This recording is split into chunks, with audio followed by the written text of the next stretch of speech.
What is going on, everybody? And welcome back to the Gridiron Command on the Department of Football channel.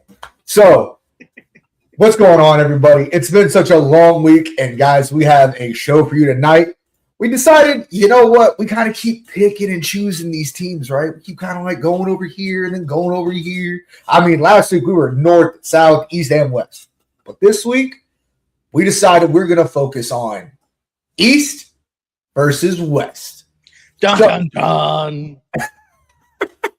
So, how we're going to go through this is I have picked three teams on the east while Rob has picked three teams on the west. And we're going to take turns going back and forth and talking about these teams and what's going on. So, as always, like, share, subscribe. We appreciate you guys all being here. And you know what? Let's get into it right now. So, BroncoRob, always to my right, your left. Rob, how you doing tonight? Hey, Gridiron Grunt, like you said, man, it's been a long week. We got a lot of information to cover. We got some teams to talk about because let's face it, we're in the middle of that weird time between, OTAs and training camp. Players are off, getting a little bit of rest and relaxation with family. They're on vacation. They're doing what they need to do. They're staying out of trouble. I just want to reiterate that. Knock on wood. Knock on wood for the love of anything. Anyway, it's that time, but we're gonna get into it, and like Gridiron Grunt said, we've got three teams from the east, three teams to the west. We're gonna break them all down. So, Gridiron Grunt, why don't you start us off, big dog? So, first things first, we're gonna start off on the east with the New York Giants. I have said this plenty of times before. If I was not such an adamant Broncos fan, I would absolutely probably be a Giants fan. And the reason I say that is just because of these two guys right here. All right. Cam Scatterbo and Jackson Dart are just two people I love watching play. All right. Cam is that weirdo who's just, I'm going to run through everything. I don't care if it's a brick wall. I don't care what it is. I'm going to hit it as hard as I can to try to break through. And let's not be, let's not be jaded, Rob. They came to our stadium last year and balled out. That they did, Grunt, but remember, it's not how you start, it's how you finish. You're not wrong. You're not wrong. We did end up having, and it is now called the Mile High Miracle. But let's be honest, dude. That was a game, and it was up until the last second, it was anybody's game. And you know what? That's good football, right? It's not an absolute blowout. It's a back and forth. We finally pulled ahead. Holy crap, Jackson Dart just sat there and ran it in off of a PI on Moss, right? On Riley Moss. Oh, don't worry. We got Shernaud with an interception, bringing it back. We've got, it was supposed to go to Troy Franklin, I believe. It got tipped off, and then Harvey was there, or is it the other way around? No, it was the other way around. It was the other way around. So it was supposed to go to Harvey, got tipped off, and Franklin just happened to be there. And it was such a great game. It's probably one of the best games I've ever watched. But with that, the Giants only ended up going 4-13 last season. Like, for the Giants themselves, it was not a great season, right? And some of those were injuries, right? We'll get into them. Some were the old head coach, not really great. And they were also kind of in this, who's going to be the quarterback? Who do we want to go with? Do we want to, Russell Wilson's last hurrah, in the NFL as a quarterback. You had Jameis Winston there, who is just, he's a man of the people. He just loves the ball, right? And then you had He eats Jackson them Dart. W's, baby. He eats them W's. Eats them W's. And then you had Jackson Dart, right, who was drafted, right, last year. Everybody was like, who is this guy? And then you find out between him and Cam, they're just two homies, right? They're just two homies that love playing football, right? So some of the issues they had last season, right, they had their head coach, who was Brian Dabble, who wasn't great, right? I get he had success as the quarterback coach for Buffalo, and a lot of people attest him to who built Josh Allen, but he really wasn't that great as a head coach, which we've seen before, right? You finally get an opportunity, you fall off a cliff, right? And he did some very questionable stuff in that locker room and with that team as a head coach that kind of got him in hot water. I think there was the concussion protocol issue we had. There was him running into the blue tent when Jackson Dart went down. Like, bro, let the trainers do their job. Get back to coaching the game. Yeah, right. So, but I think at that point, Dable knew like his job was on the line, and if Jackson Dart gets hurt, he's screwed. Yeah, one thing is that it wasn't like so much like is he hurt or whatnot. It was more along the lines of just he just wanted Jackson back on the field, which could be a problem, right? Because listen, we all love the game of football. We all understand it should be a full contact sport where guys get hit hard. But if there's a possibility of making sure that somebody that might be injured, get him off the field, get him treated, right? If you have to pull him from the game, yes, that sucks, but let's take care of the players. We don't want to see long-lasting injuries, right? So I think that for sure Brian Daboll was trying his best, but I think it just got away from him way too fast, and it just started kind of crumbling. And he really started putting those guys at that he really started putting those guys in bad situations. So between that, you had go ahead. I was just going to say, from a head coaching standpoint, that's not something that you want to be responsible for. You're supposed to be able to lead that ship through whatever waters, whatever crap is going on, and you're supposed to be that anchor point that the players lean on, the staff leans on. Like, you're supposed to be that monument that everybody can turn to, and he just absolutely lost his shit. And, absolutely. And that's definitely one thing that cost him his job. Yeah. So we have that going on. And then at the same time, Russell Wilson. All right. I understand Russell Wilson was a great quarterback coming into his rookie year, right? Coming in with the Seahawks, won a Super Bowl, right? He hasn't really been able to do much since then, right? Came to Denver, played terrible for us. Dog shit. Just absolutely terrible. Went to the Giants, and I mean, he was putting up numbers, but he still wasn't winning games. Now, whether or not you want to put it as what have you, right? Was it an issue with the team itself? Was an issue with the head coach? Was an issue with the play calling, right? He just wasn't able to deliver, right? I mean, he had a very impressive game against the Cowboys and, going toe-to-toe with Dak Prescott, but he just wasn't able to really solidify anything. So we got that. And then the injuries, dude. They got bit by the injury bug terribly, right? As we already talked about, Jackson Dart, terrible, dude. Jackson Dart with concussion protocol, right, was one of the big ones. You had Cam Scat, who unfortunately, we all remember that was a gruesome replay that they played when he hurt himself. He dislocated his ankle, he fractured his tibia, and he ruptured his deltoid. All in one go, right? Like, his whole ankle exploded, right? So he lost Cam Scatterbo, who was putting up really decent numbers for a rookie season as a running back. He had 617 all-purpose yards, Rob, and 7 touchdowns prior to his injury. And this is coming from the guy that would headbutt a locker and a wall before games. Like, he would sit there and just headbutt a wall with his helmet on. Like, Cam Scatterbo might be a borderline psychopath. Like, I really hope that they do some sort of psych evaluation before he comes back to make sure that he's all there to play, because I feel like that dude's playing a couple tacos short of a platter. You know what I'm saying? Heck no, dude. I love it. I absolutely love it, dude. I love watching these two dudes play ball, dude. It's great, dude. And then the biggest injury I think that they had last season was the Malik Neighbors injury, right? Their wide receiver number one, probably the best wide receiver that they have on that team, tore his ACL and he tore his lateral meniscus, right?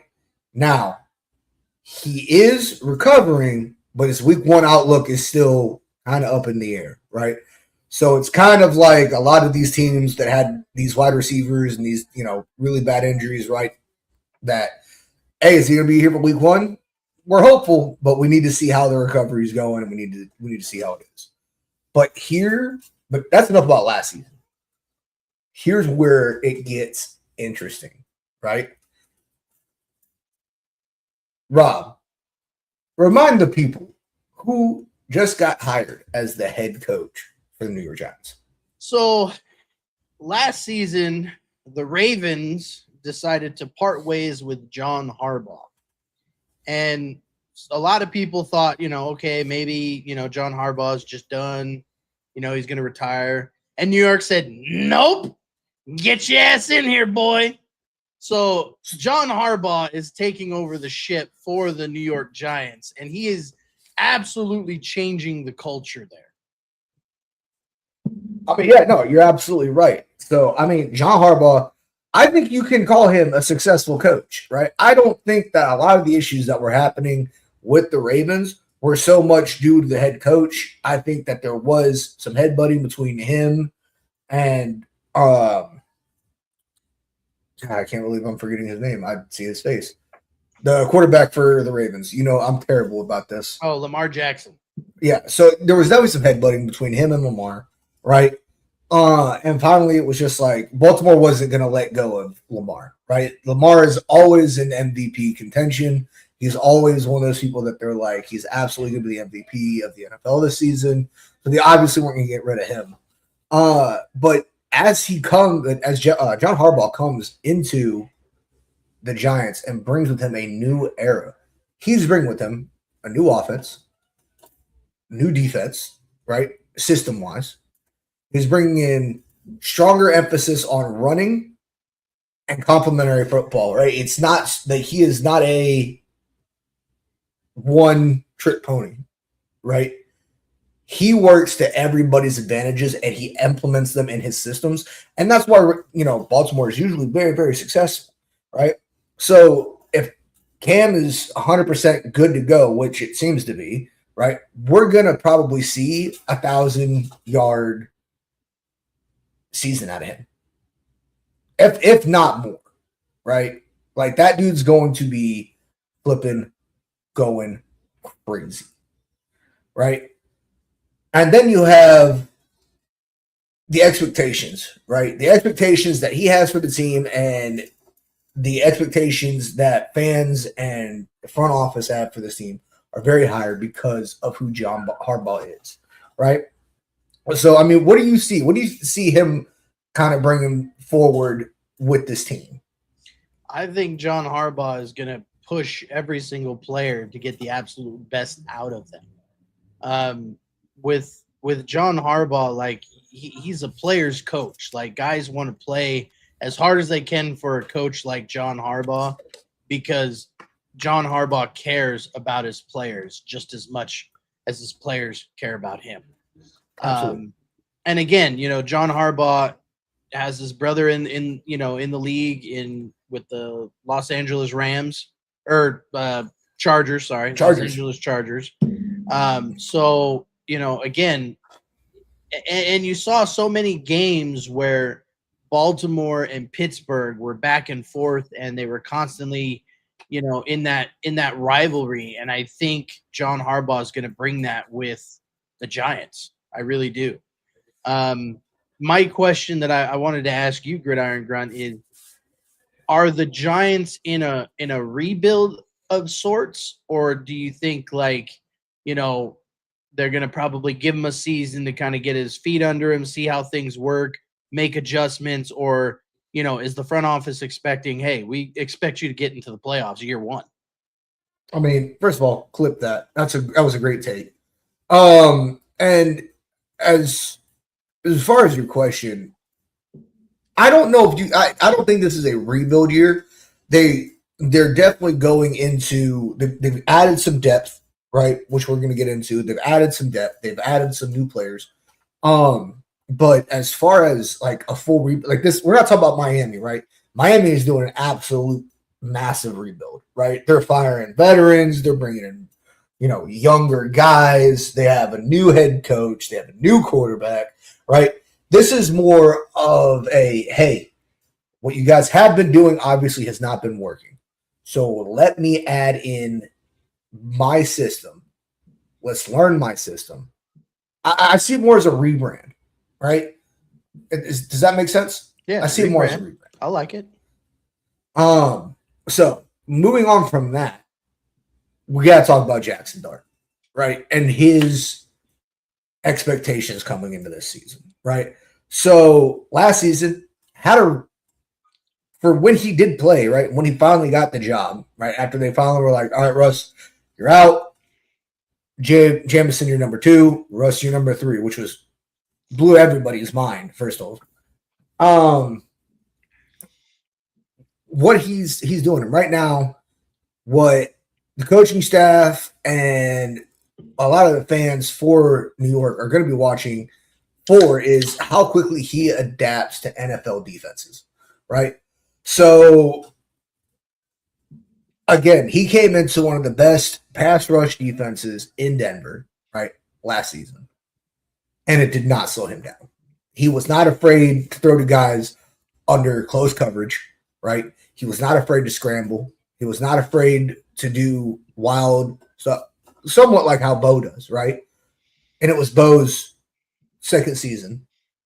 So, I mean, I think that as far as working against these NFL defenses, I think he's already shown like, hey, he knows how to read a defense, and he doesn't buckle under the pressure, right? The other thing that they're going to look for is the chemistry for the team's players, right? I don't think that he has to worry about if he's going to have the starting job. I'm fairly confident that Jackson Dart will be the starting quarterback this season. I think week 1, he's going to be the guy that's out there, right? But the question is how is his chemistry with the entirety of the team and not just Cam, right? How is he as a leader in these tough games this season? So the question I have for you about Jackson is, do you think he is going to have do you think that he has a bright future ahead of him with this team? And do you think this team is kind of all in on him? I think 100% Jackson Dart is the future of the New York Giants. Now, you look at his rookie year last year. Again, I'll give the kid the flowers. Like, he kind of balled out. A lot of people, especially, and again, this is a show that we talk about the entire NFL, but both myself and Gridiron Grunt are Bronco fans through and through. A lot of people were saying that the Broncos should not have won that game against Jackson Dart and the Giants. And to a point, I agree with that, just because of how sluggish, the Broncos were playing in the beginning. But, like I said earlier, it's not how you start, it's how you finish. I think Jackson Dart hopefully should take that leap in year 2. And if Cam Skattebo can come back, I'm just going to call him Cam. If Cam can come back from that horrific ankle injury and play without any kind of worry about the ankle and just play full tilt, like he was playing in year 1, I think the Giants could take a giant leap forward in year 2. And I don't want to sit here and say that they're going to make the playoffs, but it wouldn't surprise me if they did, to be quite honest. No, I mean, I do think that if with John Harbaugh, I think it could be the time that the Giants finally make it to the playoffs. I absolutely believe that, right? Depending on how they play, how they adapt, and how they learn the new systems that John Harbaugh is going to implement. I'd absolutely, right? Because again, I have belief in John Harbaugh, right? And I do have belief in Jackson and Cam, right? Now, the other one, right, that I talked about at the beginning when it came to the injuries is Malik Neighbors, right? Malik is still very, very, very much the centerpiece of their wide receivers, right? In of this offense, right? He's come back from a terrible injury. So again, we have to see if he's going to be here for week 1 or if he's going to, unfortunately have to be out for a couple extra weeks. But I mean, he right now, as it sits, he is the most tested weapon that they have on that offense when it comes to wide receivers. Now they have gotten some more. They have got some more wide receivers. I don't know if you knew this, Rob, but right now they have brought over Calvin Austin III from Pittsburgh, right? Who was kind of this background character at Pittsburgh. He really didn't have a lot to do last season. Odell Beckham Jr. is back, which I think he's just there for depth. I think Odell is, the name he made for himself when he was a Giant the first time is probably not what's going to be the Odell that we're going to get this season. But they also have brought over Juju Smith-Schuster, and they just drafted a new guy by the name of Malachi Fields. All right? And Malachi Fields is he could be that new rookie that shows up and balls out, right? I mean, we've seen it before, and we could see it again, right? So as far as the offense goes, they've added some weapons. We're kind of looking at the injury report of who's going to actually be here at the start of the season. But there's a possibility that the Giants are going to come out swinging against these teams, right? And I mean, I think that we ourselves, as Broncos fans, can appreciate when teams do that, right? Because, I mean, our wide receiver room for the longest time lacked depth, right? So how do you feel about just knowing that, okay, they're obviously making a play to give Jackson Dart more targets? I think it's a great thing. We said it on last week's show that a lot of teams that are going to be good this year are building their offense, building their team around their quarterback. Denver, as far as offseason moves go, I know we're not talking about Denver, but I have to bring this up. Denver has probably the number one offseason move by acquiring Jalen Waddle to help Bo Nix in year 3, right? 3, 2, 3. Denver already had a slew of talented receivers. Now we have that centerpiece under center, and now we have weapons that, and I think the Giants are doing the same thing. They realize that Bo Nix is that centerpiece not Bo Nix. Jackson Dart is that centerpiece, and they're building around him. The next thing that we're going to talk about with the Giants, and I'm going to let you get into it, Grunt, is the defense. But, again, offensively, John Harbaugh and that front office is building around Jackson Dart to make him as successful as possible, because without the captain at the ship, Jackson Dart throwing the ball, running the show. And, I think the other thing that we have to really look at as well is how Jackson Dart and John Harbaugh are going to kind of mesh together. Is John Harbaugh just going to be like, this is what I want you to do, shut the F up and do it, and Jackson Dart's just going to kind of hang his head and, walk away with his tail between his legs? Or are they going to be on the same level? And, I mean, you've seen John Harbaugh is, like I said before, a player's coach, but he's kind of like one of the guys. Like, he'll jump in there, he'll chest bump players, he'll, hype them up. And I think that's going to be a key piece for the Giants this year, is how Jackson Dart and John Harbaugh mesh and how they work together, simultaneously. No, I agree with you. And I mean, real quick, right before I get into the defense, I do want to give an honorable shout out to this new first round pick that they have in Francis Sissy Magoya. Yeah, say that one 3 times fast. Yeah, that one's either way. He again, it just kind of just goes back into what you were saying about building this team around Jackson Dart, right? And apparently, this dude who's an offensive lineman has kind of stood out in this offseason, right? Since the draft, since he showed up to mini camp and everything else, like he's getting praise from all the coaches, and he's impressed a lot of his veteran teammates with just how tough he is, right? So now you're talking about like we have guys that are. We have a team, we have a system that's starting to really start build around these guys and build around Jackson Dart. And as far as the defense goes, they've heavily started rebuilding it, right? So they've added Brian Burns, Andrew Thomas, but he's kind of got some health stuff going on. I think he's another guy that possibly got injured last season. So, again, another one of those guys. But then they also have a rookie linebacker, Arbel Reese, and a better linebacker, Tremaine Edmonds, right? So, and they also have a new defensive coordinator, and Denard Wilson, right?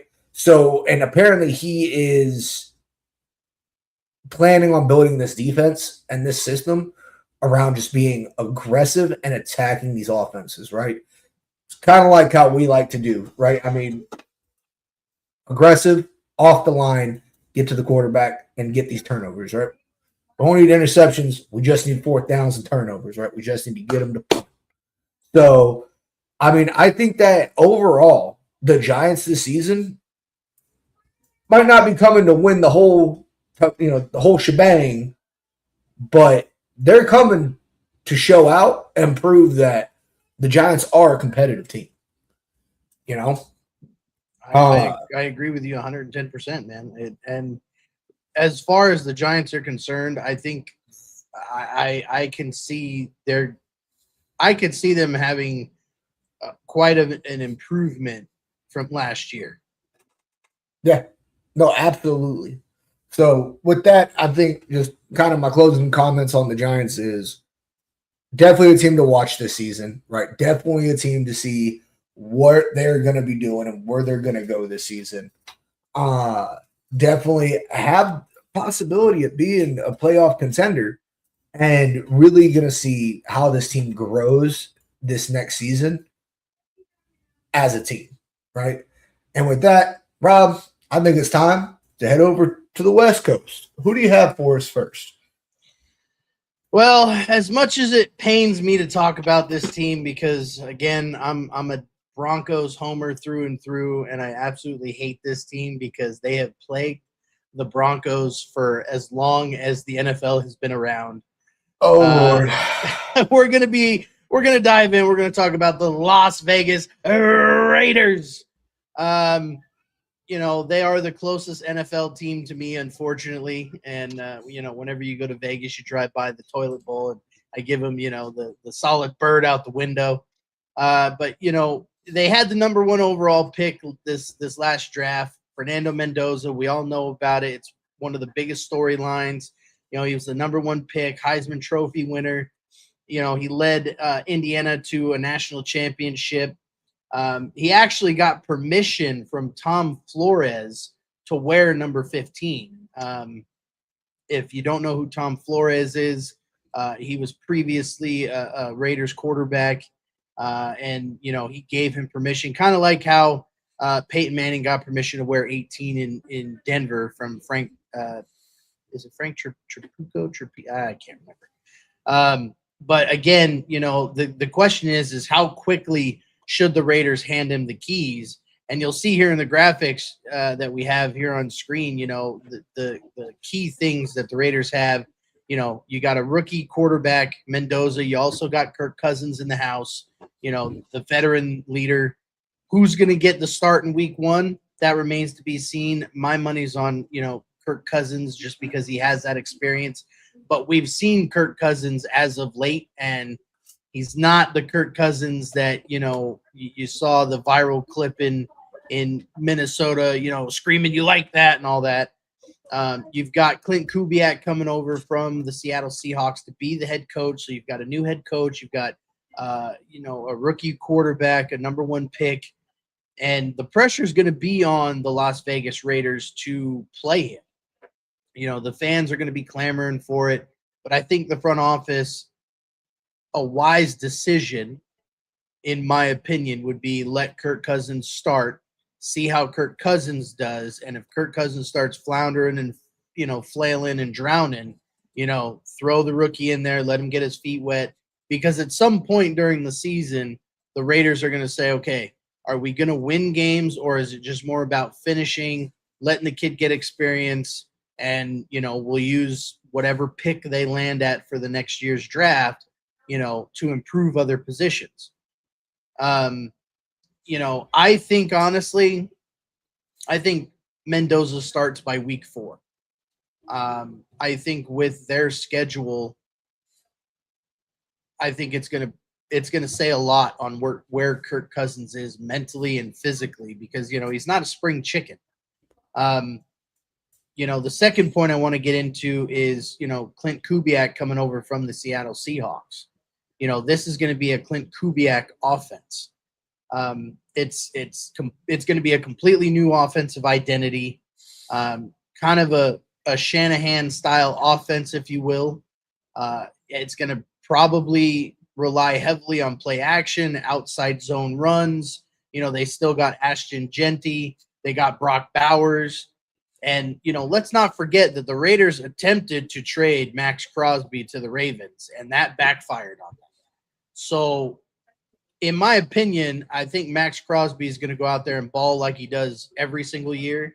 But I think he's going to have a little bit of a chip on his shoulder, and it might make him a little more meaner and a little more aggressive. And if that's the case, other teams better watch out, because Max Crosby is a game wrecker all day, every day. Clint Kubiak, I think, also brings with him the ability to help young quarterbacks and have a more QB-friendly offense than previous Raiders systems.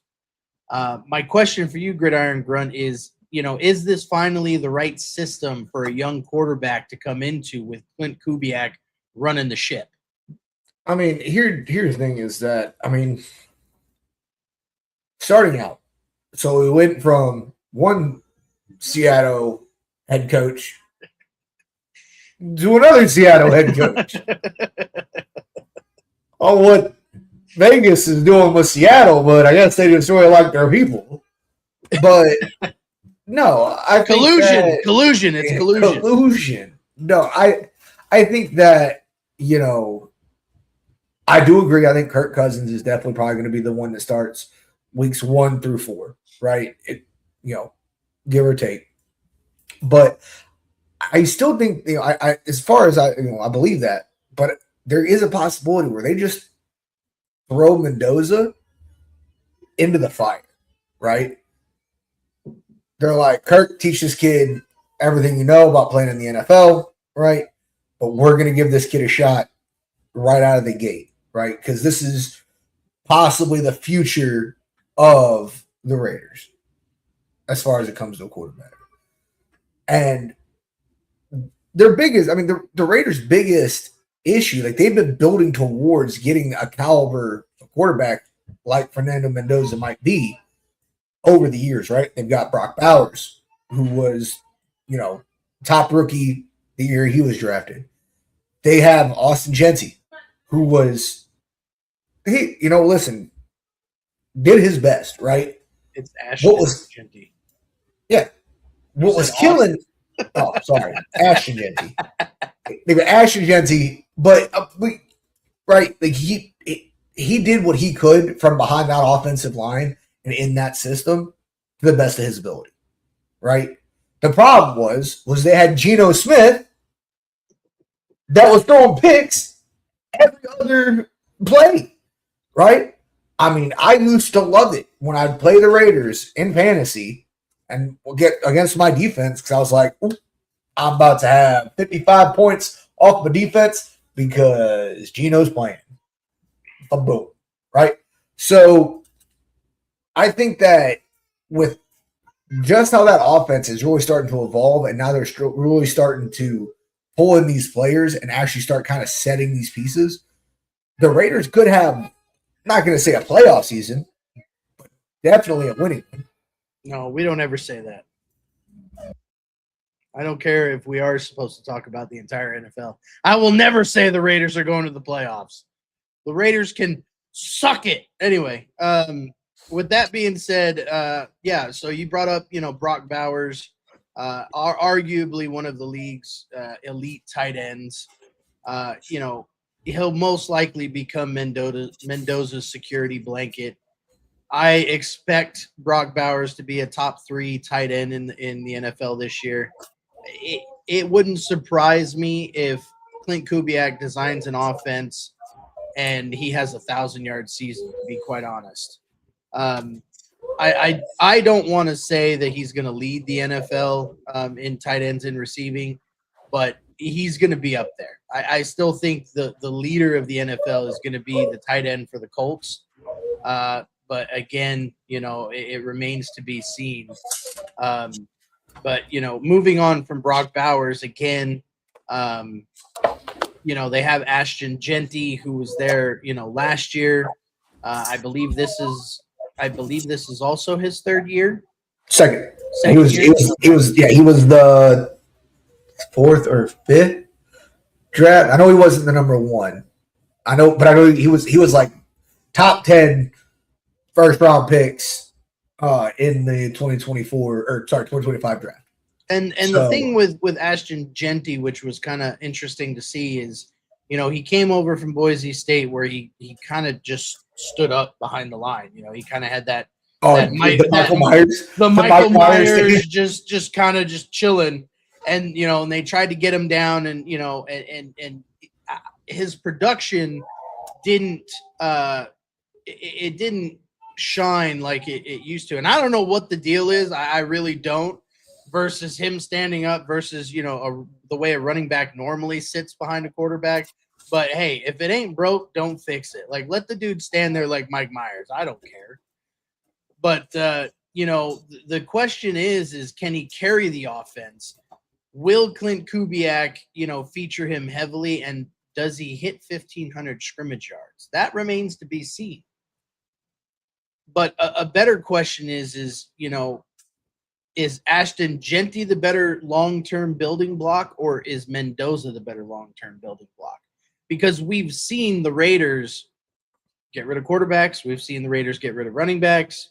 One thing I did want to bring up from your comment before with the offensive line is they did bring in the center, Tyler Linderbaum from the Ravens, who was like the number 1 ranked center.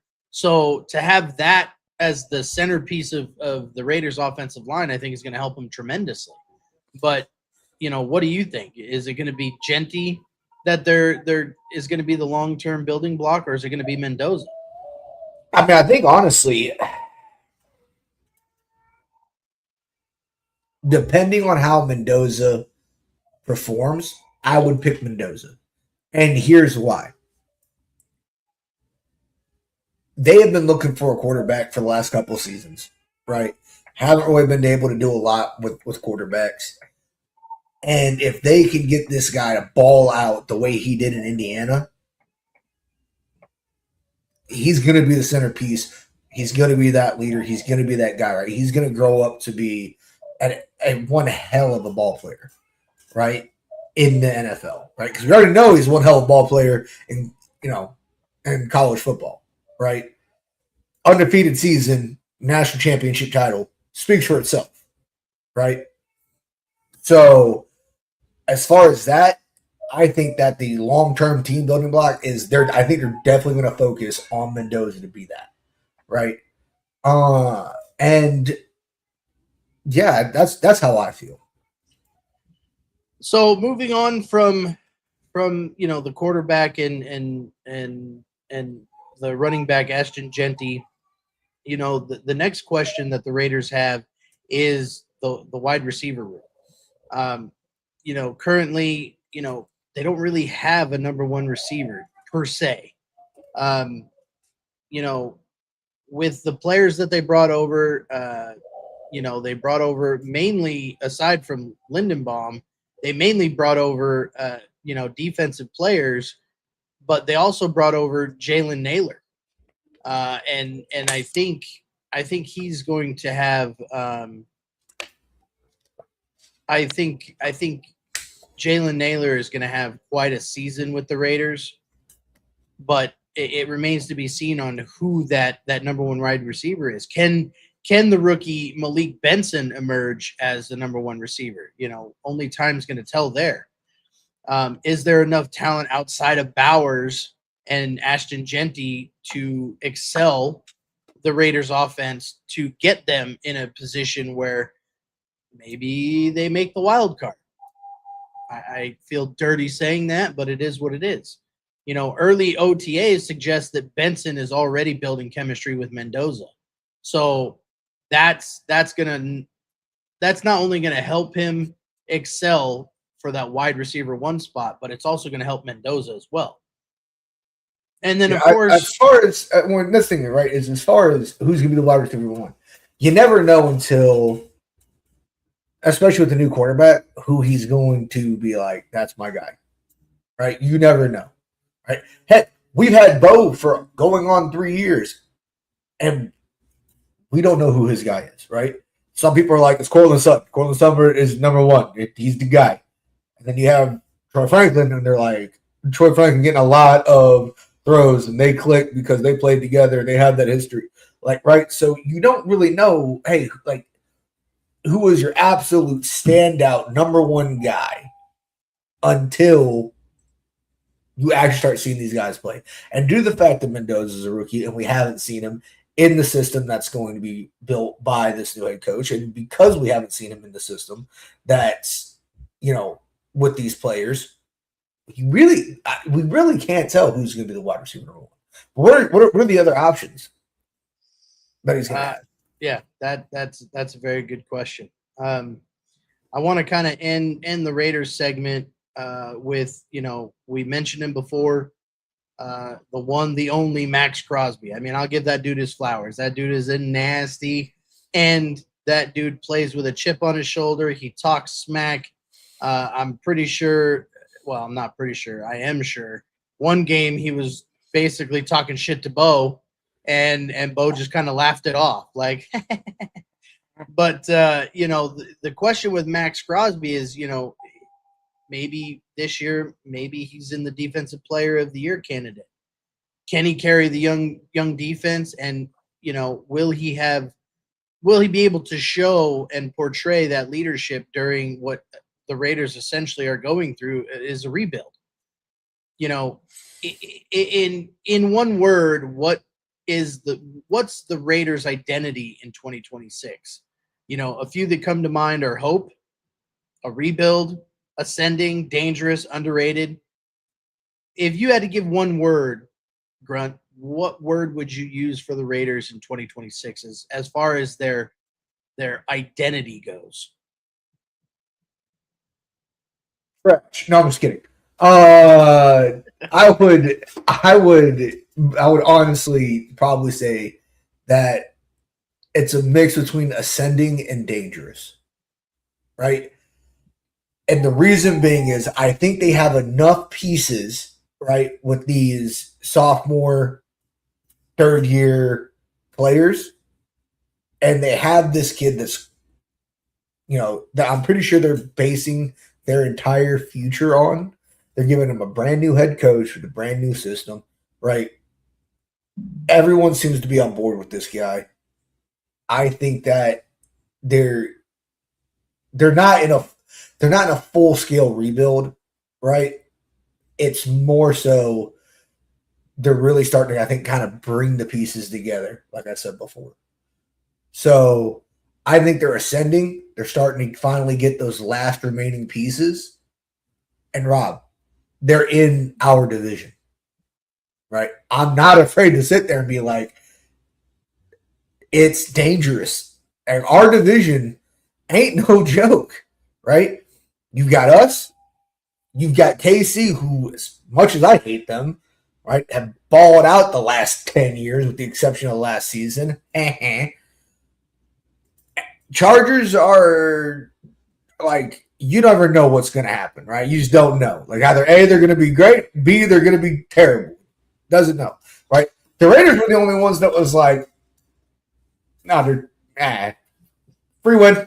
Their ass. They might not be that team anymore, right? They might end up being that team that comes out of nowhere, has the right pieces, and now they're dangerous, right? Now it's like, not only do you have to worry about the Chiefs, possibly worry about the Chargers, but now we actually have to look at the Raiders. Now we actually have to pay attention to what this Raiders team is doing. So that's what I think. I think they're both ascending and they're dangerous. Clip that. I still think Bo Nix is Max Crosby's daddy. Love it. I love that photo. But with that being said, I think we're going to head it back over to the East. Grunt, who do you got for team number 2 from the East? Well, real quick, before we head back over to the East and we talk about the next team, I think it is time, Rob, that we give a shout out to this episode sponsor. What do you say? I think it's a good thing because I've got mine right here. Ooh, boom. So you can't really see it because of Rob's light. It's really terrible. Curse of being a content creator, you have to have a bright light. But today's episode is sponsored by Dubby. So Dubby.gg, we have our own special unique code, which is DOF88, right, in honor of the great number 88 for the Denver Broncos. So why Dubby, right? Well, I'll tell you why. So it's clean energy, sharp focus with no crash, right? Has 150 milligrams of caffeine per serving, right? Supports focus with the coffee fruit extract and neurotropics, and includes vitamins and amino acids. It has no sugar, it has no artificial flavors. It's approximately $1 per scoop, right? And there's approximately 30 servings per tub. And I'm gonna tell you something. Let me show you one of these, because I use it and I actually enjoy it, right? That's a scoop size right there. Just that little one, right? Let me tell you something. It tastes great. It fuels you. It keeps you going when you're like, man, I just don't want to get through the day. This stuff right here is great, right? So shout out to Dubby. Appreciate you guys for sponsoring the show and helping us grow. Thank you very much. And again, we're also going to go into, like, share, subscribe, right? We're on YouTube. We're on Kick. We're on Twitch, all at the Department of Football, right? We are on X, used to be called Twitter, at x.com/the-DOF-pod. We also do have a TikTok. I know it's not on here, but it is also at the Department of Football, where we like to do our short form and stuff like that. We also do have a Facebook page, Department of Football, where we post pretty consistently there about what we're going to be talking about, the next episodes, and everything else. So with that, let's get back to the East, right? And who do we have? None other than the Carolina Panthers. Now, Carolina, kind of one of those teams that are like, again, really good some weeks, really, really terrible other weeks, right? So some of the biggest questions going into the 2026 season is, can Bryce Young actually evolve into the upper tier of NFL quarterbacks, right? He obviously has the potential. Carolina believes in him. They're keeping him yet another year, right? Can he actually make that leap into the upper tier of quarterbacks? And Tito McMillan had a great rookie season last year, right? He totally he was one of those guys, right? Got drafted. Everybody was like, how's this guy going to do? What's going to happen? And the guy showed up, balled out, right? And then they've also done another. It seems like a lot of these teams are kind of the same thing when they're trying to get their defense up to par with some of these big, other teams in the NFL. And then last year they were the NFC South champions, right? But they got knocked out. I want to say what, first or second round? So the question is, yeah. I think they got knocked in the wild card round. So the question is can they make a deeper playoff run this season? Can they get the NFC Championship and maybe the Super Bowl? So to start, let's jump right into their quarterback, Bryce Young. Bryce Young, again, huge expectations, right? Huge trust from the fan base, from his team, from his head coach, pretty much to everybody, right? He's in full command of Coach Canal's offensive system. He's gotten really good at getting the ball down, right? I think that mostly has to do with he has guys like McMillan who is really, really good at making those plays. And he's really starting to trust his, hey, if I put this out there, someone's going to be there to grab it that's wearing my uniform, right? And a lot of top tier analysts are, believing that this is the year that he really distinguishes himself as that upper echelon quarterback. So, Rob, how do you feel about Bryce Young coming into this season, right, with the expectations that he obviously has, and the fact that he was able to lead them to the NFC South championship, or yeah, you know what I'm talking about. He's able to lead them to that, right? He's able to seal his division. How do you feel about him coming into this season with where he's at? Well, what I've seen so far from OTAs as far as Bryce Young goes, he's starting to kind of, as they say, take a hold of his nuts and kind of command practice and command, better performance out of his players, out of his teammates. And I think he's finally starting to kind of sit in that leader role. What has been said about him is, he's been kind of getting on guys' asses at OTAs, at practices, in meetings, and becoming that leader. I think Bryce Young could have a bright future in the NFL. The question that we have with him is, he has a second-year head coach. He had, a first-year head coach last year. But like you were saying, he was very up and down. 1 week, he was doing great. Another week, he was struggling. So if the front office and the coaches and the staff can find that groove that Bryce Young can kind of stay in and keep his team on a level and even elevate, I think Carolina could be one of kind of those sneaky teams for this next year. It all depends on if they can do that with him, and if he steps up to that role and kind of puts the pressure against his players to perform and outperform expectations. No, absolutely. And going off of that, like I said, not only with Bryce Young really kind of developing, we saw a massive breakout with McMillan, right? He has great chemistry with Bryce, right? He's got excellent ball tracking, and when he gets contested, he's not afraid to put it all out there and make that play, right? And the dude is huge. Like, the dude is tall as crap. And the NFL has already listed him top 100 list after his rookie season, right? So there's not much more you can say about the fact that this is for sure, right? Like, this is not one of those situations like, oh, who's the number one, wide receiver? Like, McMillan has balled out and proved his worth to that offense, right?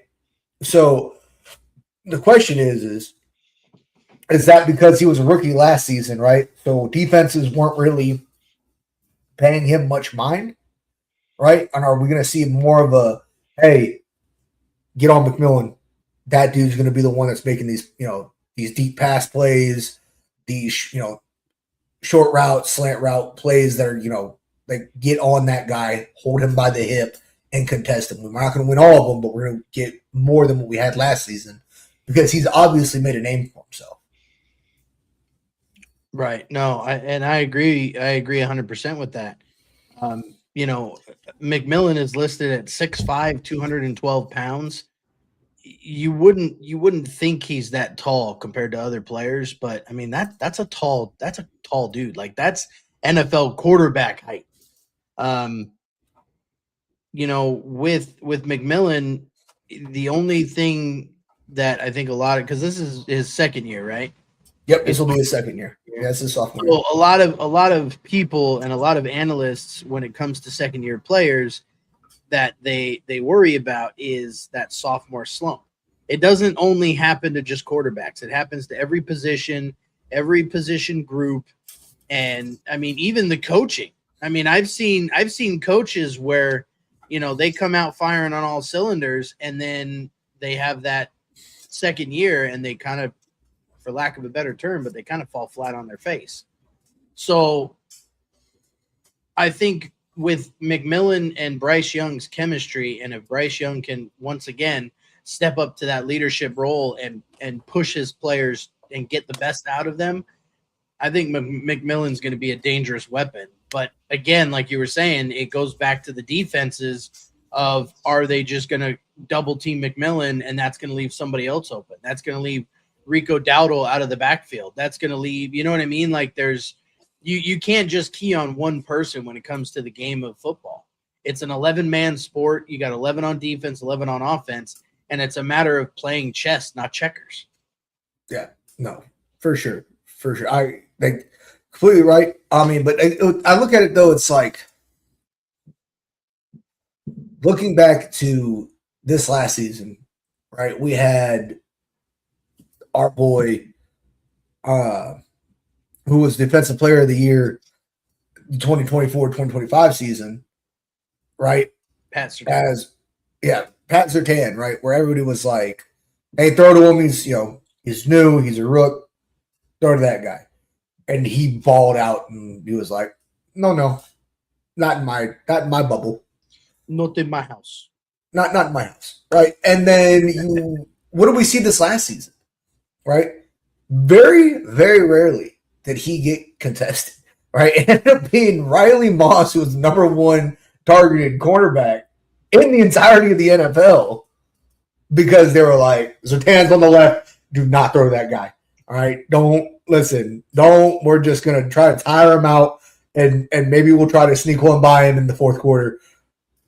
Spoiler, they didn't. Green Bay saw how well that worked. But but that's the thing, right, is that it's one of those things that, yes, it is 11 on 11 sport, but if this guy can break out and use that height to his advantage in a second season, dude's going to be unstoppable. Now, transitioning from this offense, right, and transition to this defense, they're not really doing a rebuild. They're just kind of like trying to get some more up to snuff players. So one of their biggest ones is Derek Brown, right? So Derek Brown is in Carolina, and he had a career high in sacks last season. He finally cracked the NFL top 100 for the first time, and he increased the impact on both the runs and the passes of offenses that came up against Carolina, right? So as a lineman, to not only do, hey, I'm going to shut down not only the pass with my ability to get through and put, you know, pressure on the quarterback, but also if a running back steps into my area, I'm going to take him down. That's huge.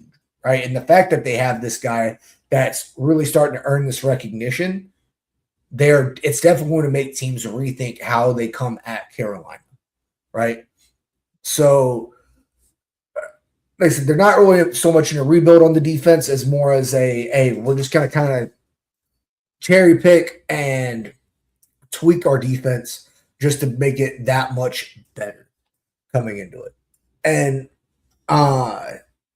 so you have that going on. As far as Carolina in general, Rob, how do you feel about them not just being a legitimate NFC South contender, but also just an NFC championship contender.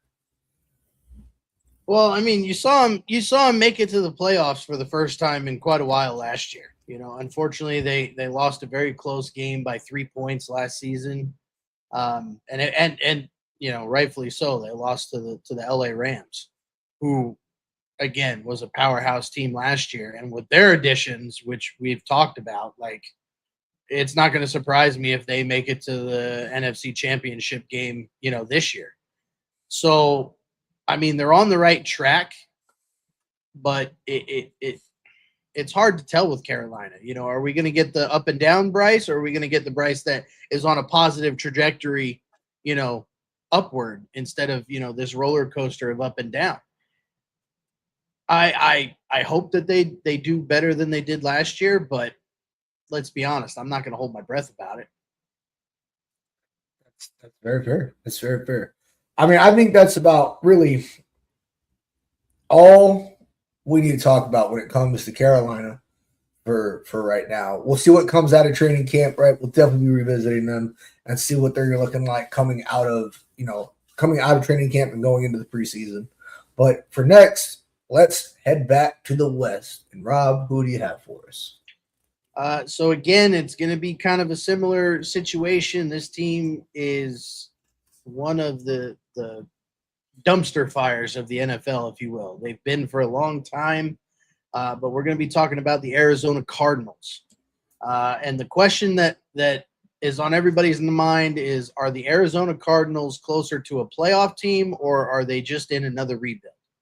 They have changed coaches, they've changed quarterbacks, they've traded quarterbacks, they're making moves to try to improve the team, but it seems like every year Arizona makes questionable moves that you go, was that really the right move? The biggest question with Arizona is the quarterback situation. They traded Kyler Murray to the Minnesota Vikings, so now he's going to be rocking the purple and gold this year. Good luck to him. But, again, the biggest storyline right now, they've got Jacoby Brissett as their essentially QB1. But Brissett hasn't been at OTAs. He's holding out for a new contract.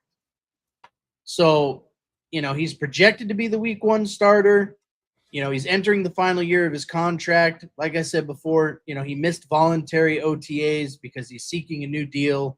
But he reported for mandatory minicamp, so there's some hope there.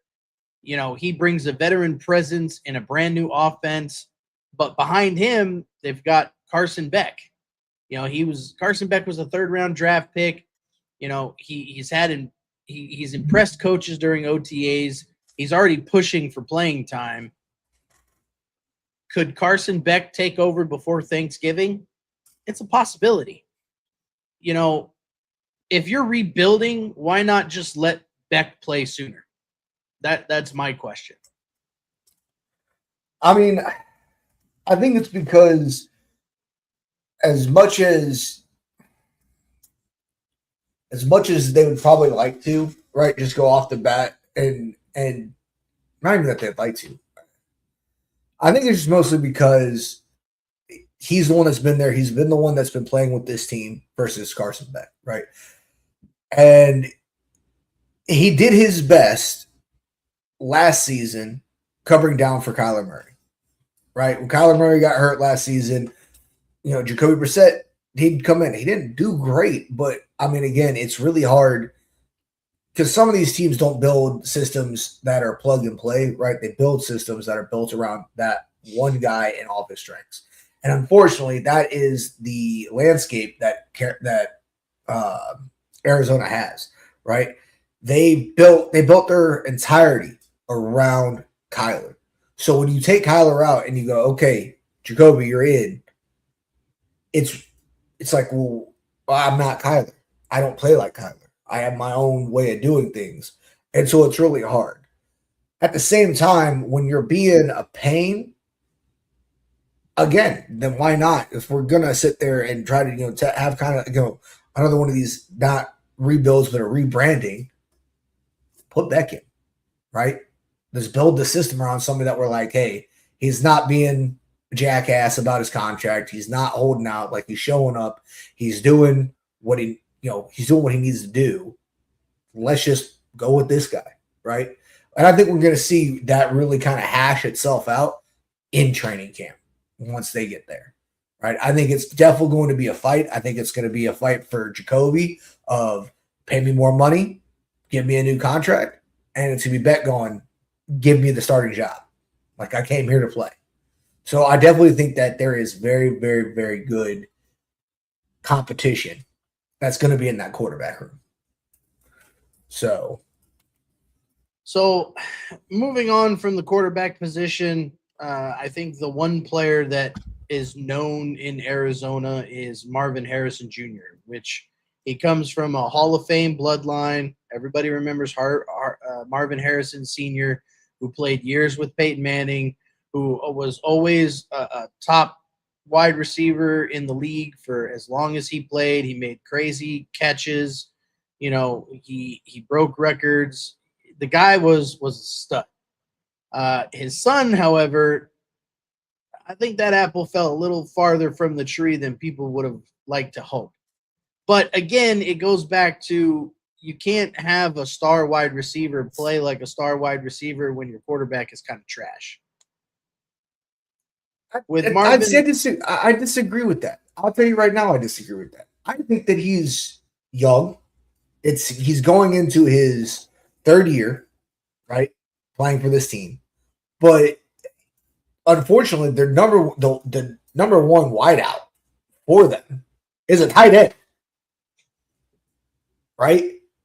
Like, that guy gets more targets and more yards each game than any of the wide receivers, right? So I wouldn't say that he fell too far from the tree and he's not this up to snuff wide receiver. I think it's the system that he's in focuses very heavily on short passes and maneuvering with the tight end that they have. Their tight end is very, very good, right? And like you said earlier, if it ain't broke, don't fix it. But we've seen this guy go out for these long passes and come up with the ball in the touchdown, right? So I think that he's definitely learning, he's maturing, and he's developing. So again, I don't think that he's fallen too far from the tree. Clip that. So moving on from Marvin Harrison Jr., we've got quite a few more things to talk about. The Arizona Cardinals had the number 3 overall pick, and they believe that it's going to immediately change their offense. We're talking about none other than Jeremiah Love. He's a dynamic runner with home run ability. He can be the offensive rookie of the year this year, in my opinion. The guy was a stud in college, and I think that, he has what it takes to make it in the NFL. But the question is will Arizona build the offense around Jeremiah Love, or are they going to build it around Jacoby Brissett and Beck? Another name that needs to be brought up is their tight end, Trey McBride. We were just talking about him. He's one of the most underrated tight ends in football. Is he a top 5 tight end? I don't know if I'd put him in top 5. I'd put him in top 10. I'd put him in top 5. Absolutely, I'd put him in top 5. But let's look at that. Let's be honest. Tight ends, right? Because tight ends, for some reason, like, it's very hit or miss, right? And it's very, very team dependent, right? Brock Bowers with Vegas, very good. Colts tight end, very good. Trey McBride, very good, right? Kittle, very good, right? Like, when you look at tight ends, like, who else really is there other than those 4, right? Off the top of my head that I can think of, right? Put Pitts in there. Like, I get he just got a new contract from Atlanta this week, but I mean, Pitts really, it's a very hit or miss. Trey McBride is very, very, not, what's the word I'm looking for? He's productive, and he is very, very good at making plays, right? Like I said, if there's any wide receiver number 1, it's that guy. So I absolutely, in my opinion, Rob, I'm going to disagree with you. That dude is probably one of the top 5 tight ends in the NFL.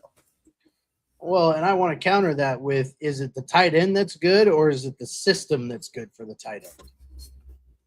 Because I think in some of those examples, you could say that it's the system that makes the tight end good versus that tight end actually being good. But hey, we're going to see. We're going to find out what Arizona brings to the table this year as far as offense goes, with the quarterback situation and, Marvin Harrison Jr. and the tight end. So the other thing that be brought up that can be brought up is their defense. Can the Arizona defense finally take a step forward? I don't know. Their defense was definitely suspect last year. But they've got talent on that side of the ball. They've got Budda Baker. They've got Baron Browning, who came over from the Broncos. Baron Browning, I think, was a great player. I don't think Denver should have traded him, but it is what it is. They've got Will Johnson. They've got Sean Murphy bunting. Is the defense good enough to keep Arizona in games is the question. But the other thing that we have to look at as well is they've got a new head coach. They've got Mike LaFleur, who came over from Green Bay, from coaching with his brother. New head coach, first season leading an NFL team. It's going to have a new offensive identity. The pressure to develop the next franchise quarterback rests solely on his shoulders. Can he change the culture after consecutive disappointing seasons? Only time's going to tell. But with that being said, I think we're gonna run it back over to the East. Grunt, who do we got for your third and final team in the East? The third and final team that we have in the East is a Mike Evans-less Tampa Bay Buccaneers, right? Huge changes coming out of Tampa Bay, right? And in this offseason. So the questions that we have going into Tampa Bay are, is Baker there long term, right? Baker has balled out, not even exclusively, right? He has balled out both in Cleveland and now in Tampa Bay. The dude knows how to play, right? Great quarterback, very, very, very good and very consistent, right? But again, like I just said, they just got rid of Mike Evans. They let him go to the 49ers. So big playmaker. He kind of had not too good of a season due to injuries last year, but we have Chris Godwin that's still there.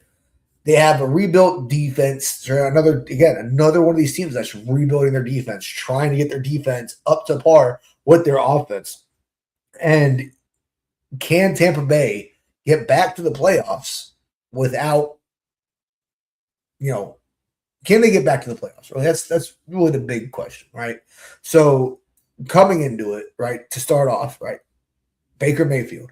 So the Buccaneers want him to remain their franchise quarterback, but the extension talks for him have stalled.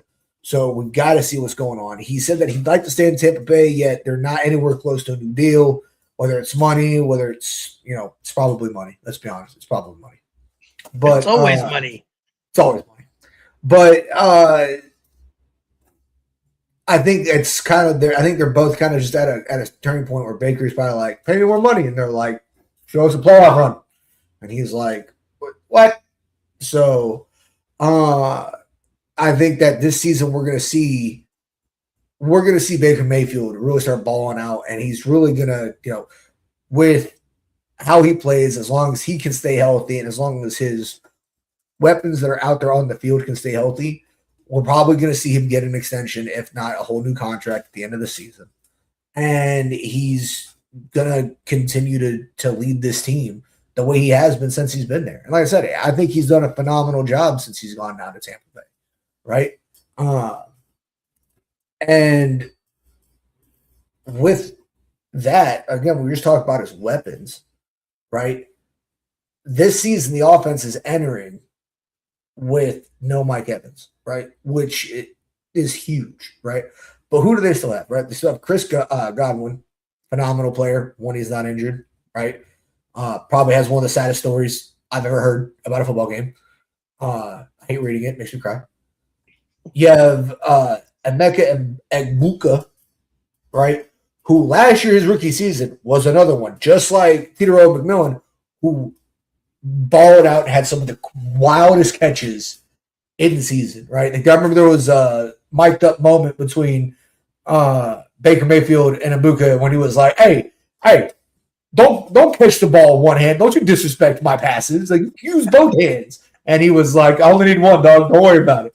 He was like, "No, but okay." Right? So that dude was incredible, right? You have Jalen McMillan, right? Who's out there, and then they just drafted another one in Ted Hurst, right? So he's got 2, maybe 3, right?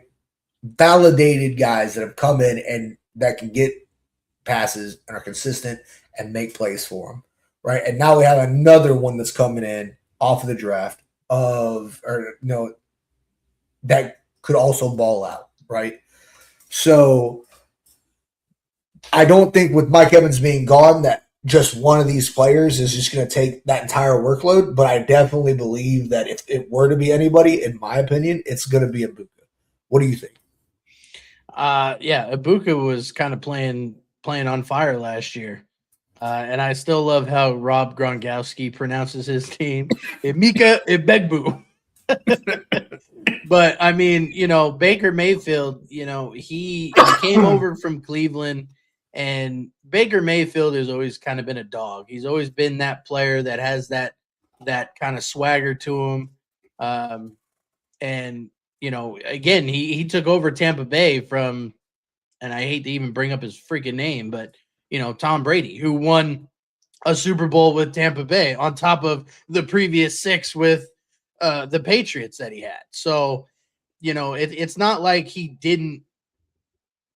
I don't think they actually played together now that I think about it, but still, like, he's got kind of big shoes to fill in Tampa Bay. So I think it's fair that the front office, is like, hey, let's make it to the playoffs. Let's make it to a championship game. Let's, not just be a wild card team, and then we can talk. So I think Baker Mayfield's going to play with a chip on his shoulder, and he's going to have something to prove this year coming out. So I think Baker Mayfield is definitely the future of Tampa Bay. Hopefully, they give the guy a deal that, will keep him there for a while and, pay him. Let's face it, he's probably going to make an ass load of money. And let's just hope that he keeps excelling and moving forward. And Tampa Bay, again, has to put the pieces around him. They lost Mike Evans. Chris Godwin's a great receiver, but Mike Evans was kind of the face of the wide receiver core in Tampa Bay. So we'll just have to kind of see how it plays out, how the cookie crumbles. I mean, but the thing is that in my opinion, I think the face of that wide receiver core is going to end up being Embuka, right? I think unless we see Chris Godwin come back to Pro Bowl form, right, and just go absolutely nuts this season, I think this is really where we're going to see Embuka just emerge and just be that guy where it's like, "Hi, this is my wide receiver room. They follow me," right? Now, turning away from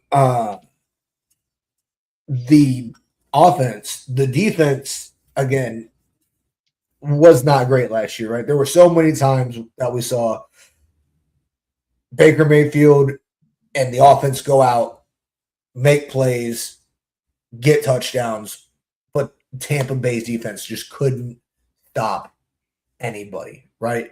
So Tampa Bay has made some very significant key personnel changes, which they've added Alex Anzalone. They've drafted a rookie edge rusher in Ruben Bain Jr., and they also have Josiah Trotter, right? So what they're really hoping is that they can revamp this defense, give it a new identity, and start playing on both sides of the ball versus just the one, right? So again, it seems to me that a lot of organizations are really like they're all happy with the offense, but they're not very happy with the defense.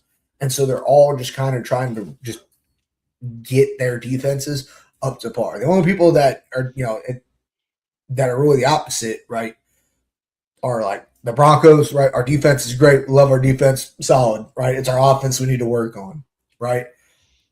Texans, another team, right? Defense, solid defense. Offense, literally hanging on by a thread. Someone help them, right? So somebody get him some milk. Get him some milk. Get him some protein powder. Get him a cheeseburger because CJ Stroud's lying on the ground again. But no, I think that with these changes, there's a possibility of seeing this team really start playing both sides of the ball and really making waves in this league. And then last but not least, you have Todd Bowles, right? Where this is a make it or break it season for Todd Bowles, I think, right? I think that he might be in trouble if they have another, playoff less season, right? If they have another season where they're on the bubble, but they don't quite make it in. If he gets into the wild card and at least gets through the wild card round, I'm pretty sure he's safe.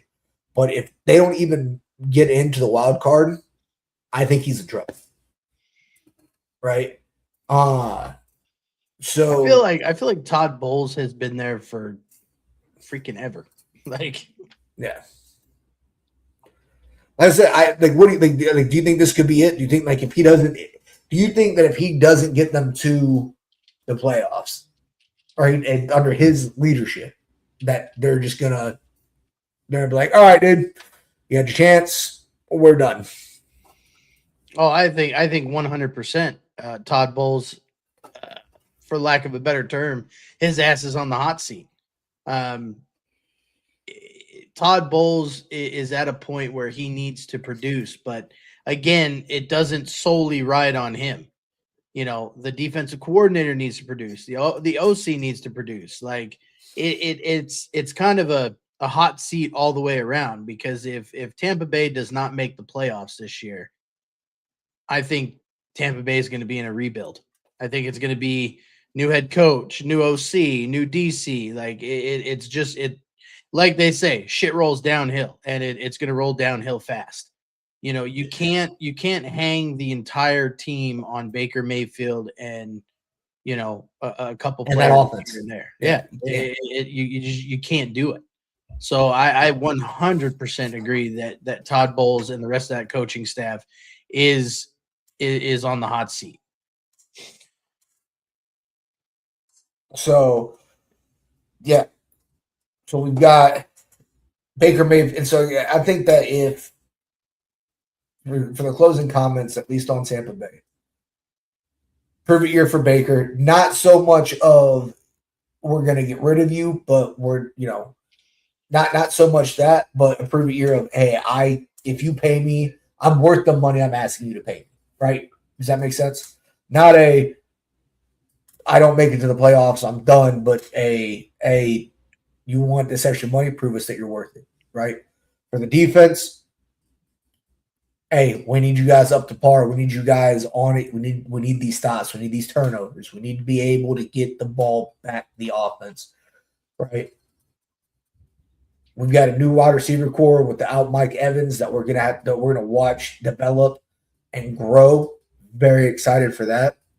And then last but not least, could be Todd Bowles last year if he doesn't make it happen, and then it's anybody's game, right?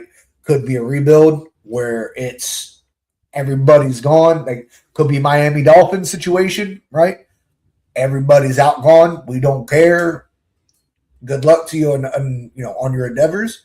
Or it's going to be a Giants rebranding of we're going to keep who we know is good. We're just going to bring in a new system and a new head coach. Let's see how we feel about this. going forward, and we'll tweak it and we'll go from there, right? So, with that being said, I think now we head back to the West for the last time. Who do you have for us, Rob?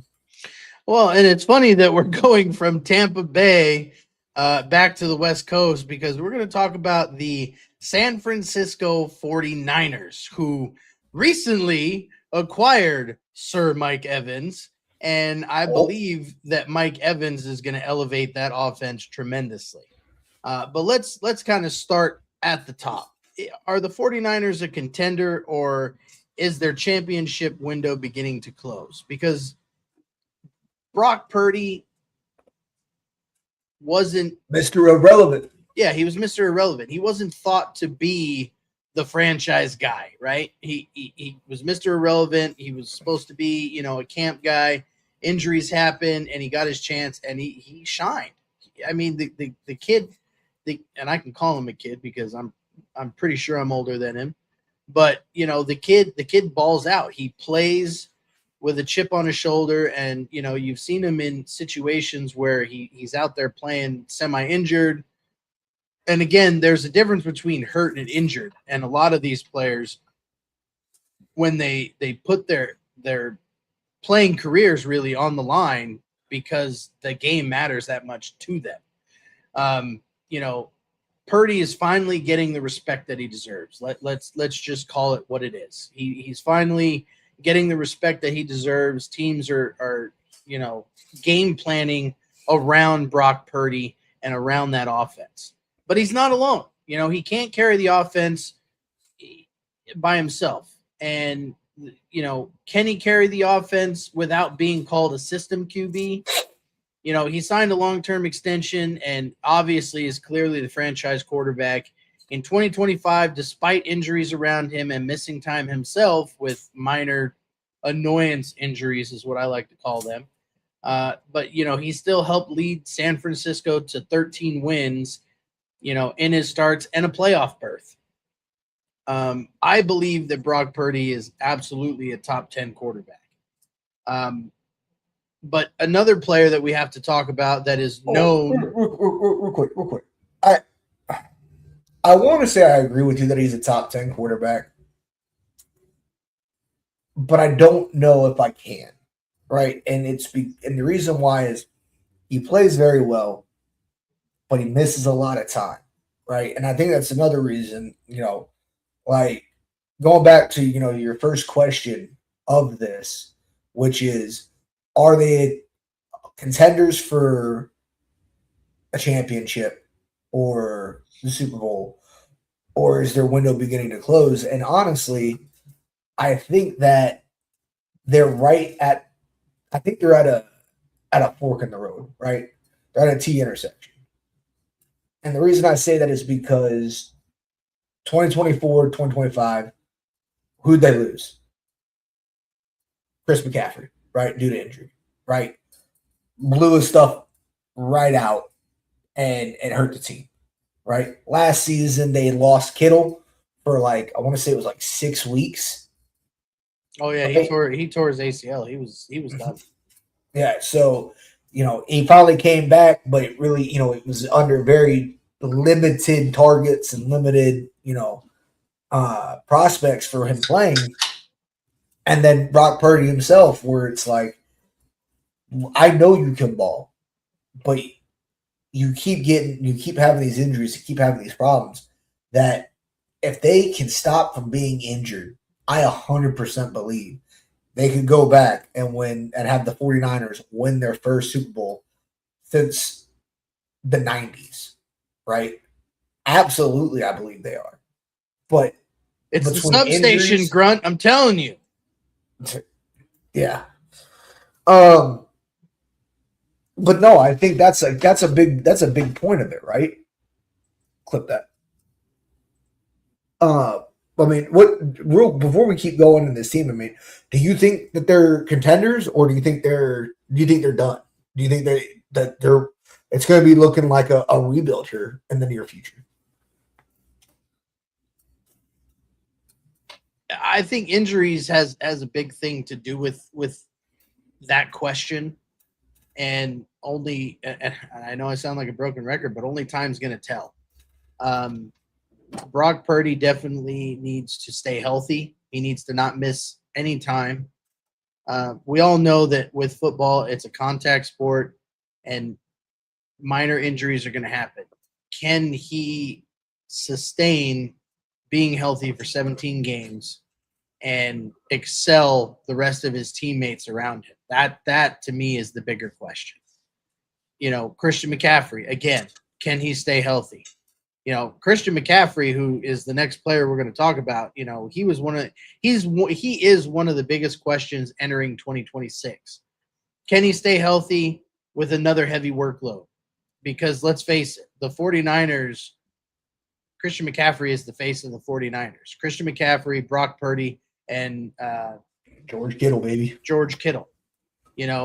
Now that they have the addition of Mike Evans, maybe that's going to take some of the workload off of Christian McCaffrey. Maybe that's going to take some of the workload off of George Kittle and kind of spread it out a little bit. Should Kyle Shanahan reduce Christian McCaffrey's carries? I don't think Kyle Shanahan will. But Kyle Shanahan, I think, is another coach whose ass is on the hot seat this year coming into 2026. So, again, with Christian McCaffrey, you have to talk about him getting involved, even more creatively in the passing game while using younger backs to keep Christian McCaffrey fresh. He's I don't remember how old Christian McCaffrey is, but he's not a spring chicken. We're seeing injuries happen to him. He's going to other countries for stem cell rehabilitation and treatments and things like that. And I mean, if you got the money, great.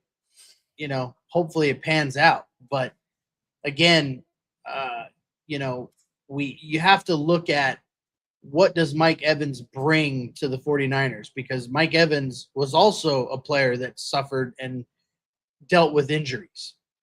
Does Mike Evans make Brock Purdy better? And, how does he help Ricky Pearsall develop as a young wide receiver? Can Mike Evans still produce at a Pro Bowl level? I don't know. I don't know if Mike Evans is that Mike Evans anymore. I think Mike Evans is more in the role of we talked about before, Odell Beckham, where he's kind of a mentor to the younger receivers, and he's not an every down wide receiver. He's kind of a situational type player anymore. And again, the conspiracy theorists are they're gonna pick it and say that substation needs to go, because the 49ers were one of the most injured teams last year in the NFL. I mean, they were dropping like flies. For sure. But again, the 49ers believes in Mike Evans. Otherwise, they wouldn't have traded for him. They've got Christian Kirk. They've got rookie Dejon Stribling.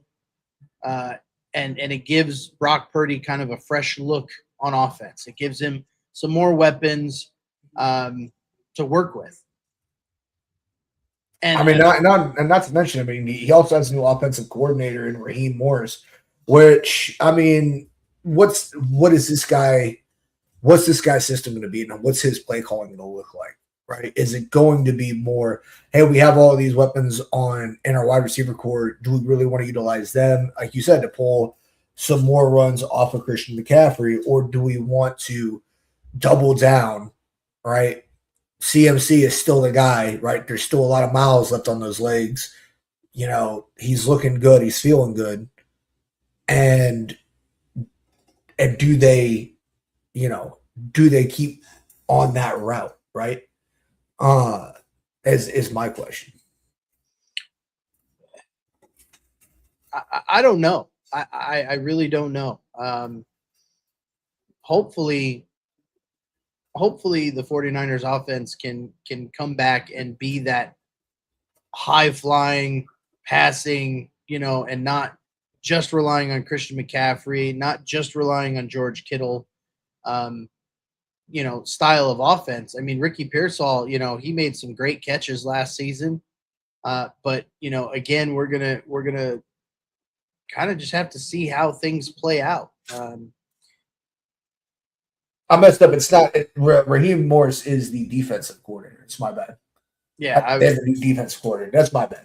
My brain was trying to process that. I'm like, wait a minute, I don't think that's right. No, it's not. That was my bad. I apologize. But the question still remains: what's this offense going to look like? Have no idea. We'll find out. Stay tuned for more on the Department of Football YouTube channel. We're gonna flip over to the defense. A lot's changed with the 49ers defense. Yeah, who's the defensive coordinator now? The new one, Raheem Morris. Oh, listen, I had no idea. Clip that. But they also have the addition of, and I'm gonna butcher this name. I already know it. Osa. Yeah, go ahead, say it. Go ahead, Grunt. Do it. Osa Odigizaba. I think that's pretty close. I'm gonna go with what Grunt said. But again, they've got Dre Greenlaw returning to the fold, and and Nick Bosa coming back from ACL rehab. But Fred Warner remains the heartbeat of that defense. But again, he's another player that's coming back from injury. I feel like the 49ers have 25% of their team coming back from injury from last season. Let's be real. So the 49ers are going to be a team that you're definitely going to want to pay attention to when it comes to training camp, and especially in the preseason. Because when the preseason rolls around, that's when guys are going to get, hey, you're cleared, you're not cleared. You're gonna notice that certain players are going to be on a snap count, and the coaching staff is going to really kind of keep their eyes on certain players. And it seems like all the high-profile players for the 49ers are coming back from injury. So, again, what's the better unit, the offense or the defense? And honestly, for me, it's a coin flip. It really is. I think it is a coin flip. I think the offense definitely has the edge on that question.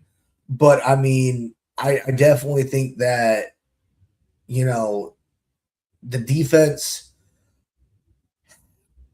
as much as I don't, not that I hate on him, but with Dre Greenlaw coming back to the 49ers, right? Like, he did have a couple of seasons there where he played very, very well for us.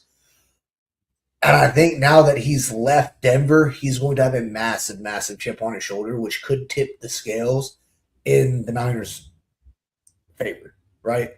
Like, that dude's coming off of one of the best pass rushing defenses in the NFL. And now he's going back here, and he's probably not too happy about it. He could be thrilled. I don't know. Either way, if he's upset that he got sent back to the 49ers, he's coming there with a purpose and to make a point. If he's happy, he's coming back to ball out for the city that he loves, right? So I think those are the two big things, right? Yeah. Again, you speak nothing but truth and facts, my friend. Clip that. Clip him saying that. We already talked about George Kittle, who, again, unfortunately got injured at probably one of the worst times at the end of the season last season. Right as they were about to. No, he got injured week 2 or 3. He was out for like 6 weeks. I don't. He got re-injured. He was on my fantasy team. All right, I remember because I was upset. I was upsetty spaghetti that I lost George Kittle. Hold on, I'm trying to fact check this. Torn right Achilles during the NFC wildcard game. Thank you very much. Okay, so then it was at the end of the season. Clip that. I was right. So he has 2. So then he had 2 injuries last season. He had 2 then. Yeah, but I'm not talking about the one where he came back from. I'm talking about the one that put him on the shelf for good. Oh, either way, you can't, like, the fact that it happened not once but twice last season, and the second one was obviously worse, is not good in that guy's favor. George Kittle is, let's face it, he's a dog. Okay. Oh, The dude absolutely loves playing ball, and there's no denying that fact. But again, having an injury that kept him out during the season, and then having that torn Achilles in the wild card game, are we going to get the same George Kittle this year? I don't think so. You know, when it comes to the 49ers, I'm willing to bet we will. And here's why. Again, I like playing fantasy. You like playing fantasy, right? And I know that going into last season's fantasy, everybody was wondering, hey, should I take CMC in the first 1 or 2 rounds, right? And going into the 2024-2025 season, right? Everybody was like, get CMC, that dude's gonna have a heck of a year. Fell apart, got injured, and murdered fantasy leagues worldwide, right? Coming into 2025, 2026, it was like CMC's coming back from a very, very bad injury. Do I take the gamble, right? And the ones that did, CMC last season came out and balled, right? So I think Kittle's kind of in the same predicament where it's like, hey, everybody wanted Kittle because of the 2024, 2025 season, right? He did really, really well. Last season, riddled with injuries. I don't know if it's so much that is he maybe not coming back? There is a high possibility that dude's going to come back and just be an absolute dog for the Niners because he couldn't play last season. That's all he wanted to do.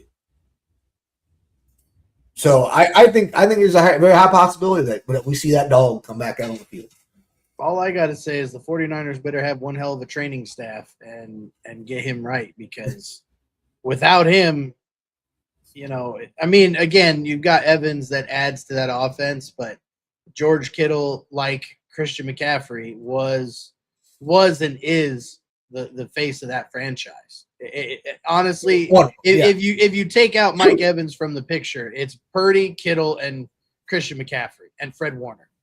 Like that, those are the 4, iconic players for the 49ers in the last few years. So, again, we talked about kind of all their biggest pieces.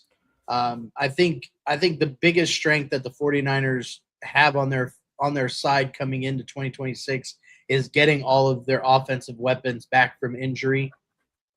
But again, a big concern on the flip side of the same coin is you've got aging players, you've got injuries, and you've got offensive line depth. Plus the NFC West, that's a tough division. So for some reason, the NFC and the AFC West are both very, very, very hard divisions. Right? They're just no joke. I'll give you a hot take on the 49ers. I think Mike Evans catches 12 touchdowns plus this year. I think Purdy's going to be looking at him often. You might be right. You might be 110% correct. But the question is it going to be one touchdown here, one touchdown there? Again, it's a 17-game season. So, 12 is less than one touchdown a game. I think you're going to see Mike Evans get utilized further down the road than in the beginning of the season. That's what I think. I think that 49ers are going to come out with their same old, right? CMC, Kittle, and Robbie Pearsall, right? I think we're going to see those guys come out, ball out, and then Evans is going to emerge like week 5 or 6, right? As long as he's healthy and he's we'll see him get passes, but as far as red zone targets and stuff like that, I think you're really going to see him emerge week 5 or 6 going on. I think that's what's going to happen. Well, only time's going to tell, my guy. Only time is going to tell. But I think with that, man, we're already at an hour and 45 minutes. We want to thank everybody for joining the stream. Didn't have any comments tonight, but that's okay. Again, we're here for you guys. We like talking ball. The Gridiron Command is an all NFL show, but we are diehard Broncos through and through. So my final thoughts are on these teams. It's kind of hard to, let's face it. I mean, we talked about the Giants, the Panthers, the Bucks, the Raiders, the Cardinals 49ers, the Cardinals. So, I mean, if you're comparing apples to apples and oranges to oranges, there's a lot that's going on. Yeah, there is. There's a lot that's going on, but I think the edge, as far as these 6 teams are concerned, I think the edge goes to the East, to be quite honest. I think there's more upside to the East than there is to the West because, one, I hate the Raiders, and I will always say I hate the Raiders. Come hell or high water. I will never – I refuse to draft a Raiders player. I don't care how good Brock Bowers is. He can kiss my ass. I'm upset. I'm upset that you went to the East. I thought you were gonna be in the West. Because I mean, honestly, I agree. I think East definitely does have the edge. I think they have a lot less moving pieces than the West does. I think the Cardinals are going to be trashed this year, just like they always are. The 49ers are the biggest unknown between the Raiders, the Cardinals, and the 49ers, and I just hate the Raiders. So. No, I think that for sure the East definitely has the edge coming into this season. But like you always say, only time will tell. And out of all 6 teams that we covered tonight, right, East and West, who do you think is? Give me the 3 that you're like, yep, they're probably going to be in the playoffs. Out of the teams that we talked about? Yep. Tonight, just out of 3 teams, who do you think has the opportunity? Whether it be a wild card or seeded. Who do you think? I mean, the Giants definitely could be one of those teams. I'll put them in there. I'm not going to say whether they're 1, 2, or 3. I think the Panthers have a better shot at making the playoffs versus the Cardinals.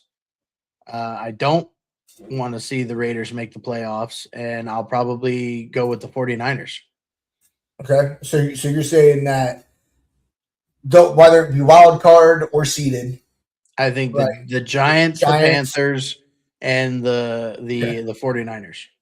Okay, so the thing is, I think for sure the Giants have the edge with John Harbaugh and everything like that. I definitely think that they're there. I'm gonna go Tampa Bay as my second one. I think that this could be the year that it kind of starts coming together for Baker Mayfield. I really do. Like, I feel like that Tampa Bay might just be able to pull one out. I think they're going to be more wild card than anything else. But hang it over until the last whistle blows. And then, honestly, Rob, listen, Broncos fan through and through. I'm not worried. But I'll tell you right now, if the Raiders have found their set pieces and they actually start building and growing as a team, we could see the Raiders in the wild card. You shut your dirty pirate hooker mouth. We could see them, dude. We could see old Mendoza himself. Clip that. You shut your dirty mouth. You go wash it out with soap right now. Well, with that, everybody, I think that this has just been one heck of a show. I really enjoyed doing this. Really glad for everybody that stopped by and showed some support. And, Rob, I think you take it away here and you just hit him with the closer. Once again, we want to give a shout out. Thank you to Dubby for sponsoring all of our shows. Make sure you go get yourself the Dubby And again, this has been the Gridiron Command on the Department of Football YouTube channel. One league, every team, full coverage. And we'll see y'all next week. Peace. I hit the wrong button. My bad.